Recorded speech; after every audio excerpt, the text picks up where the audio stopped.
Before. Before म्हणजे बघा आधी, आधीचा किंवा समोर. आधी, आधीचा समोर. वाक्यात बघा. Think before you speak. बोलण्याच्या आधी म्हणजे काहीतरी गोष्ट करण्याच्या अगोदर, आधी या अर्थाने. बोलण्याच्या आधी विचार कर.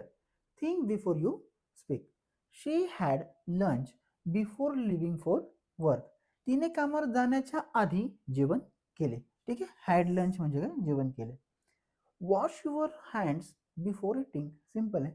खाण्याच्या आधी हात धुवा. नेक्स्ट बघू. Complete your studies before the exam.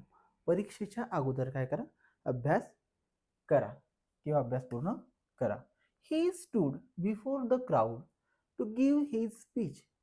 तो भाषण देण्यासाठी गर्दीच्या समोर उभा राहिला. इथे काय अर्थ काय आला, समोर. बिफोर द क्राऊड म्हणजेच गर्दीच्या समोर. There is a bus stop before the hospital. म्हणजे काय, रुग्णालयाच्या समोर बस स्टॉप आहे. आधी नाही, इथे समोर या अर्थाने हे वापरलेलं आहे. ठीक आहे. नेक्स्ट वाक्य बघू. The school is before the temple. शाळा मंदिराच्या समोर आहे. जसं पहिलं वाक्य होतं तसं इथे पण आहे. बिफोर इथे काय अर्थाने आलेलं आहे, समोरच्या अर्थाने आलेला आहे.